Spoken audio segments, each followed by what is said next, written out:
How's it going, everybody? This is TC once again. Welcome back. Thanks for all your comments and subscribers. This is the third of the four Dragnet from the 67 to 70 series that I have. They were all owned by James McKeechan. I showed his picture on the very first video of the first script. So if you want to see what he looks like, go back to that. This is season 4, episode number 2, Homicide, the Student. There's some famous people, not famous people, but regulars in here. You got Ada Beale, Virginia Gregg is a regular on the show.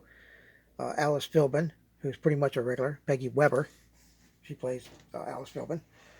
So let me get this thing cranked up. This will be a read along and listen.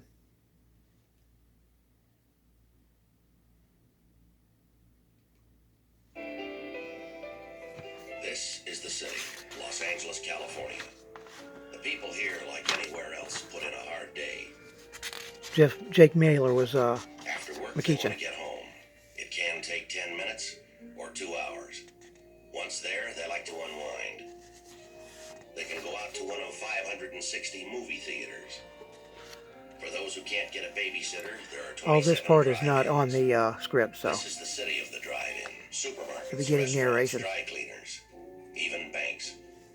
There are drive-in car washes, 125 of them. Life in Los Angeles is fast and convenient. It's a great place to live. I try to help keep it that way. I carry a badge.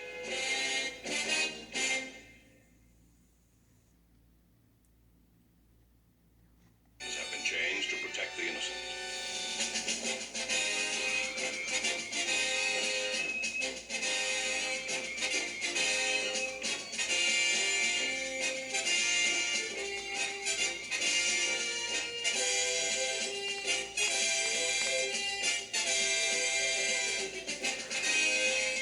Everybody who's familiar with the OTR Gold radio cast on YouTube will recognize Peggy Weber. Her name is mentioned, has been mentioned quite a bit. And she was interviewed by him. It was Tuesday, May 21st. It was clear in Los Angeles. We were working a day watch on a homicide. The boss is Captain Hugh Brown. My partner's Bill Gannon. My name's Friday. Bill looked like he was practicing yoga.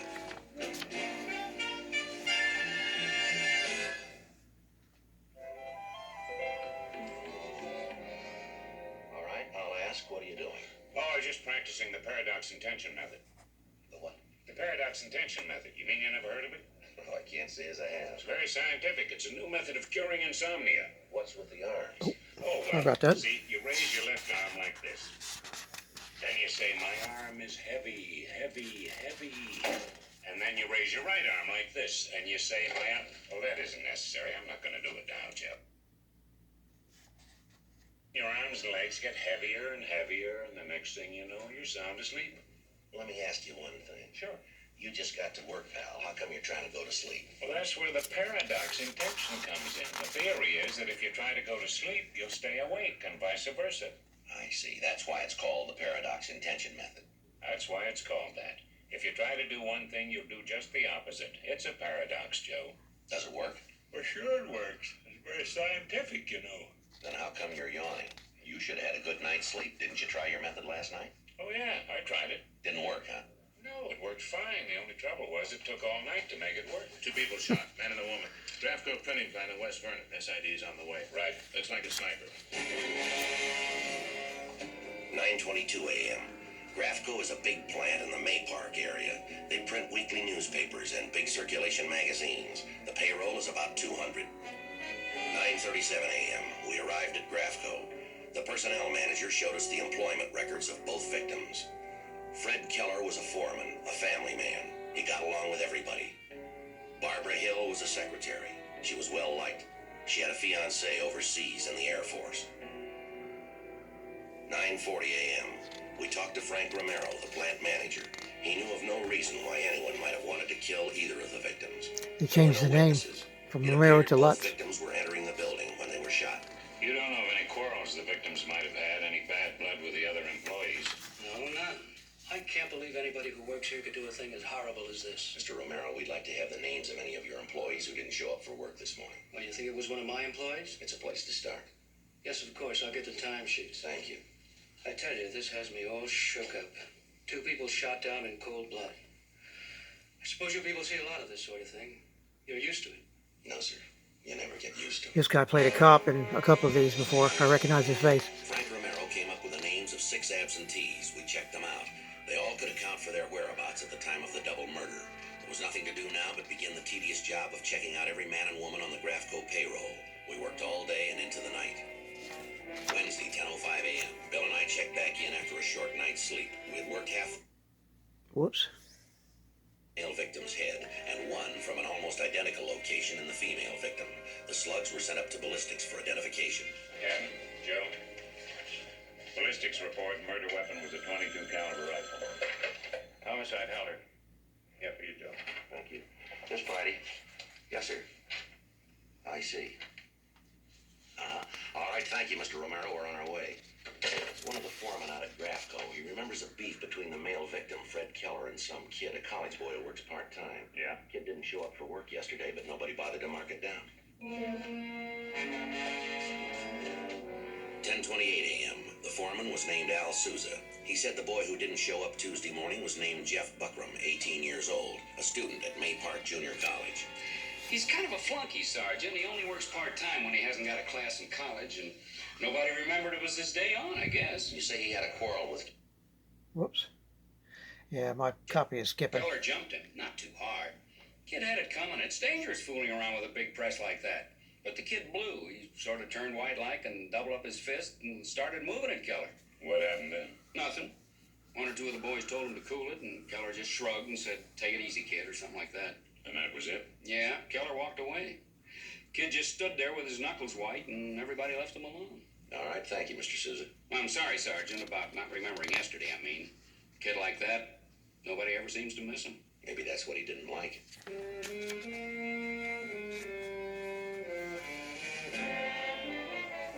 Frank Romero, the manager, gave us a copy of Jeff Buckram's personnel card with his home address, but he said we'd probably find the boy at school. He also gave us a good description of Jeff. 10:42 a.m. We drove over to May Park Junior College. 11:03 a.m. We checked with the registrar. Jeff Buckram was scheduled for an English class from 10 to 11 a.m. We decided to talk to his instructor. His English teacher was Ann Tipton. Oh, you didn't miss Jeff. He was absent today. I knew something must be wrong. Why do you say that, Miss Tipton? He's never absent. What is it anyway? What's Jeff done? Would you know the names of any of his friends? No, Jeff spends most of his time alone. He's a very dedicated student. Perhaps too dedicated. How's that, Miss Tipton? It's just a phase he's in, I suspect. He's a very sensitive young man. Rather a poet. He's trying very hard to be an existentialist at the moment. He's 18, but he's still an adolescent. It's not a very good combination, adolescence and existentialism. What do you mean by existentialism? If you don't know, don't worry, Mr. Gannon. Nobody else knows either. It's sort of an anti-philosophy, really. Existentialists don't agree with each other about anything, even about being existentialists. But they do seem to have one thing in common. What, Miss Tipton? Oh, aggression, violence, fear, death. And there's one sort of central thing. What's that?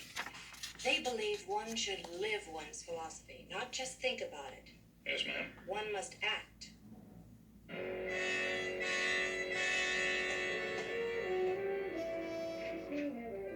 11:32 a.m. Jeff Buckram lived in a small 2-story apartment with the usual palm trees out front. A weary-looking woman answered the door. She said she was Jeff Buckram's aunt, Ada Beale. We identified ourselves, and she asked us in. She's Virginia Gregg. With Jeff, he's never had any trouble with the police. We want to ask him some questions. He's in his room with his nose in the book, as usual. I've raised that boy since his folks was killed 8 years ago, but I never taught him to read trash like that. As God is my judge, I didn't. What kind of trash is that, Miss Beale? Flowers of evil, that's what it is. Baudelaire, you should hear him spout that stuff. It's profane, if you ask me, enough to drive the Lord right out of this house. Aunt Ada thinks that all literature stops with the Bible. Anything else is blasphemous. Are you cops? Jeff Buckram? That's right. What have I done? Did Aunt Ada turn me in for reading Baudelaire? This is Officer Gannon. My name's Friday, Los Angeles Police Department. We're investigating a shooting at the Grafco plant yesterday morning. 2 people killed. Yes, I heard about it on the radio. Aunt Ada's radio. I hate radios myself all day long. That hideous outpouring of vulgarity. You weren't at work yesterday morning, Jeff. You mind telling us where you were? Right here in my room. With my friend Flaubert. Flaubert. Oh, yes. Flaubert. It's another one of them flowers of evil. You know Flaubert, officer? Passing acquaintance. Well, this is where I was all day yesterday. Right here, deep in the cesspools of French literature. Can you verify that, Mrs. Beale? Well, no, not directly I can't. I wasn't home. But he was here all right. Jeff never lies, even if his mind is poisoned against the Lord. I was at work. I'm a housekeeper odd days. The only kind of work the Lord fitted me to do. Any special reason why you didn't go to work yesterday or to school today? I'm in pain. Is that so? Yes, I took a line drive on the Shin Monday. Baseball practice. I'm a pitcher. College team? That's right. May Park Junior College Pirates. Now, how is that for vulgarity? We understand you knew Fred Keller, is that right? Scum, illiterate scum. God forgive us. Now you see what I mean, officers. We understand you had a quarrel with Fred Keller 2 weeks ago. Tell us about it. A quarrel? You switched on one of the presses you weren't supposed to touch, isn't that it? Keller was arrogant. All right. Do you own a .22 caliber rifle? Rifle? Do you want to search the place? Or would that prejudice your case? For now, we're just asking, Jeff. All right, you asked. Do you own a rifle? Am I under arrest? No, you're not. All right, then I'll tell you the truth. No, I do not own a rifle. Anything else I can do for you? Yeah? Stay home and take care of that sore leg. What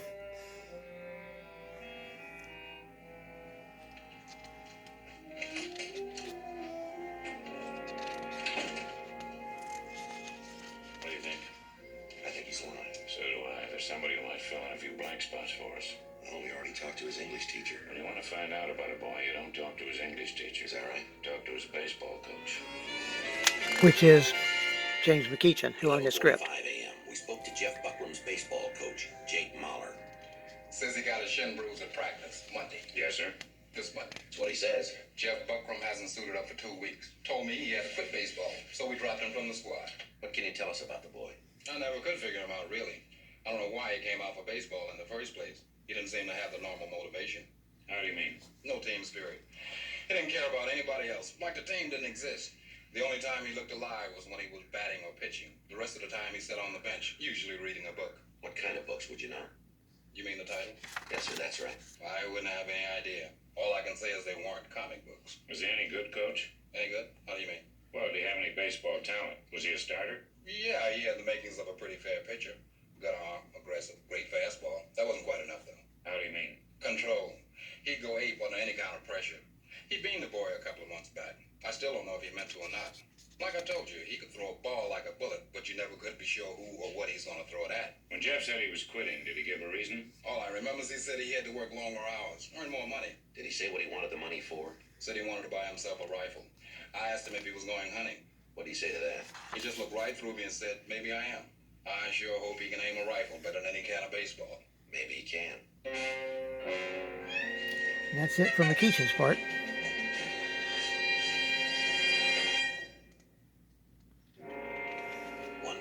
p.m. By now, we had probable cause for Jeff Buckram's arrest. We went downtown for arrest and search warrants and drove back to Jeff's apartment. Oh, it's... The minute you folks left, Did he say where he was headed?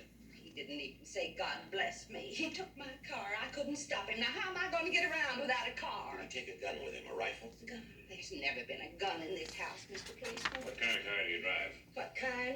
Blue. Blue. Ford. A blue Ford. What model? Model? What year's the car? I bought it secondhand. I don't know how old it Well, is. do you know the license number? How would I know that? It isn't even paid for yet. Better get out an APB. I'll use the phone in the hall. Right. Now, Mrs. Beale, do you have any idea where your nephew is? I know what you're talking about, officer. I heard you ask about that shooting. You think Jeff did it? Yes, ma'am. We have a warrant for his arrest. It's all over. I've tried. Lord knows I've tried. The devil is in this house. That boy, he talked with the devil. There, that book right where he left it. He tore a page out before he threw it there on the table.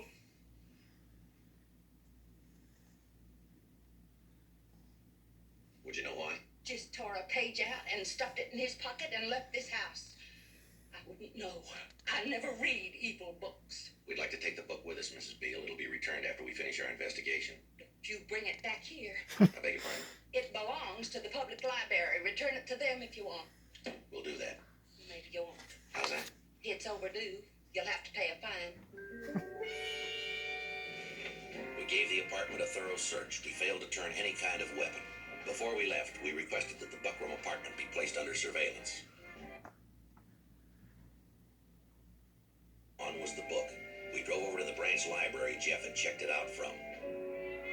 The senior librarian was Alice Philbin.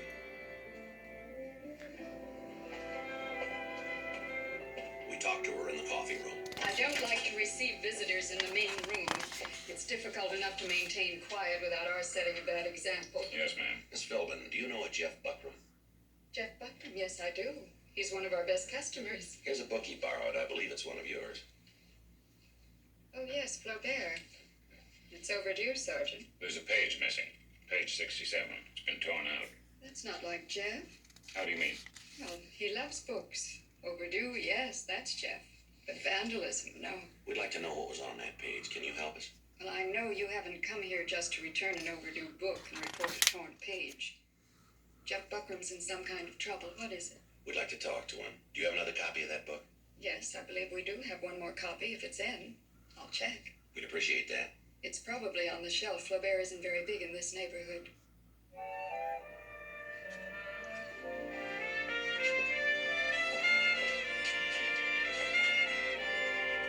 I was right. It's funny you should tear this particular page out. How's that, ma'am? It's about a boy who loves to kill things. Yes, ma'am. He starts out killing a little mouse, and finally he kills his father and mother. This is page 67. I'll read it to you. One morning, as he was going back along the curtained wall, he saw a fat pigeon on the top of the rampart preening itself in the sun. Julian stopped to look at it, and as there was a breach in this part of the wall, a fragment of stone lay ready to his hand. He swung his arm, and the stone brought down the bird, which fell like a lump into the moat. He dashed down after it, tearing himself in the briars and scouring everywhere, nimbler than a young dog. The pigeon, its wings broken, hung quivering in the boughs of a privet. The obstinate life in it annoyed the child. He began to throttle it, and the bird's convulsions made his heart beat, filled him with a savage, passionate delight. When it stiffened for the last time, he felt that he would swoon. Thank you very much, Miss Philbin. Gentlemen, Yes, ma'am. don't judge too soon. How do you mean? Do you know how it turns out, the Flaubert story? No, ma'am, we don't. It's one of his most famous short pieces. In the end, despite all he's done wrong, the boy turns out to be very good. Is that right? Oh, yes. It's the legend of St. Julian. Office. There were no results on the APB. Bill and I drove back to May Park Junior College. We wanted to talk to Ann Tipton again, Jeff Buckram's English teacher. She said she was familiar with the legend of St. Julian. Oh, yes, Sorry about that. I'm familiar with the legend of St. Julian. It's regarded as one of the most lucid and graphic stories ever written on the joy of killing. Was this a particular favorite story of Jeff Buckram's? I'm no psychiatrist, believe me. I guess I've been trying to talk like one. I'm really nothing but a junior college English teacher, and a rather frightened one at that. Well, why is that? I'm frightened for Jeff Buckram. And I'm afraid for Nancy Morton, too. Nancy Morton. Now, who's she? You might say she's Jeff's girlfriend, but I don't know that she'd agree with you. What do you mean by that? I doubt if Jeff has had much experience with sex. He's rebelling against everything. Sorry about that, including got sex, behind. I imagine. He needs somebody to lean on, to idealize. Well, now, why didn't you tell us about the Morton girl before? I didn't think it was important before, and I just didn't want to get anyone involved. Now I'm beginning to get concerned for Nancy. Why is that? I think Jeff's trying to escape into some fantasy world, but he can't quite go it alone. He wants to take somebody with him. Something else about that world of his. Yes, ma'am. It must be a very dark place. Wow, they skipped a lot of this dialogue apparently. That's how I got behind. Nancy Morton wasn't at school. We got her home address from the registrar's Oh, office. here we go. She appeared nervous, but she asked us in when we said we wanted to talk about Jeff Buckram. This girl, her name is Jill Banner. She's a real pretty girl. How well do you know Jeff Buckram? He's just a friend. I'm not sure what the relationship is, really. We're not that friendly. What is it anyway? What's happened to Jeff? We're trying to locate him, Miss Morton. Now, did you and Buckram spend much time together? No, nothing like that. He's never even tried to kiss me. Just somebody I know, that's all. Is that so? I suppose every red-blooded college girl expects to be made a pass at sooner or later. Jeff's just different, that's all. How's he different? He just wants to talk or Wow. sit and look at me or out the window. He recites poetry sometimes. Although I admit it's pretty gloomy stuff. You know, Baudelaire, Rimbaud, that stuff. We met in English Lit. He isn't too bad looking, and he seems so intellectual. When did you see him last? Just a few minutes before you arrived. Where'd he go? I don't know, he didn't say. Did he seem nervous or upset? No, I didn't notice anything special. He's always sort of different. I wish you'd tell me what we're talking about. Has Jeff done something? We'd like to ask him some questions. Have you any idea where he might be? Any places he's not? Yeah, they must have changed a lot. This is not the final script, He had to apparently. have somebody to be near, but he didn't want any involvement. It was like he wanted somebody to own, but he didn't want anybody to own him, or even Yeah, touch none of him. that's in here. All he believed in was people and books. People that don't exist. He believed in ideas that didn't have Let me go back and anything see. to do with anything real, anything in his own life. It was like Yeah, right here. in a world made up of other people's words. All right, Miss Morton, thank you. They You were must have very helpful. Now, we just switched have it one more around. question for you. Why did Buckram stop by here this afternoon? Do I have to tell you? Yes, ma'am, you do. He stopped by to pick up something. What was it? A gun. What kind of a gun? I don't know. I don't know anything about them. Did he get it? Yes. Can you tell us what the gun looked like? Was it a rifle, a pistol? It was a rifle. I know that. Do you know what caliber? Caliber? That's the diameter of the bore. Now, did he say what caliber it was? I don't know. What could he have said? What would it sound like? 30-30, 30-06? Yes. He said 22. Does that mean anything? 4:15 p.m. Bill and I went back to the office. Nancy Morton's home was placed under surveillance. Homicide, Cannon. Yeah, he's right here. This Friday? Yes, Miss Philbin. No, don't go near him. If he starts to leave, try and stall him. Up there. Leave him alone. That's right, we're on our way. Jeff Buckram, he's at the library. We drove as fast as the traffic would allow across town to the May Park Branch Library. Cops in the library? Aren't you out of your milieu? You're under arrest for murder. I've been patient too long. My memory is dead. All fears and all wrongs to the heavens have fled, while all my veins burst with a sickly thirst. That's Rimbaud, officer. And these are your rights. Listen to him. You have the right to remain silent. Murder? You have the right to I remain had no idea, Peggy Sergeant. again. Cannon will be Do you think Flaubert was the reason? No, ma'am, not the reason. Just the excuse.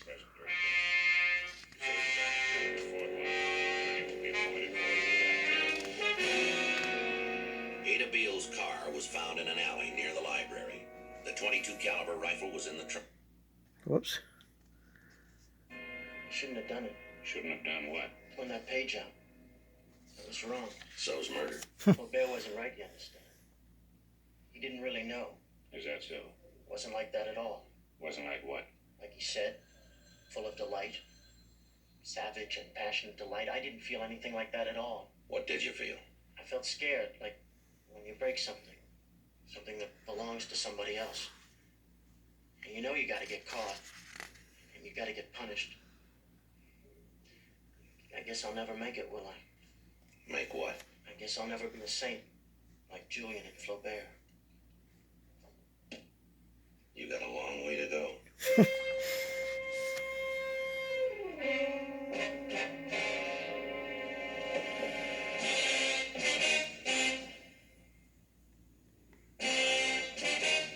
The story you have just seen is true.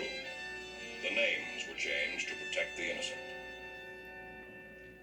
On July 16th, trial was held in Department 184, Superior Court of the State of California for the County of Los Angeles.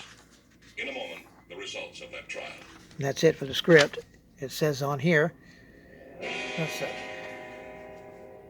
The jury found the suspect guilty on 2 counts of first-degree murder.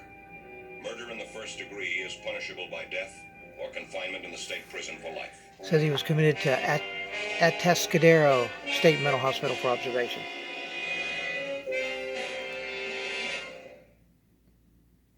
Well, there you have it. Another read along and listen. I've got one more Dragnet script, and that'll be the end of it. I'll probably show McEachin's picture on the last one, just the first and last, just so everybody can, have a shot at looking at it. Hope you all enjoyed that.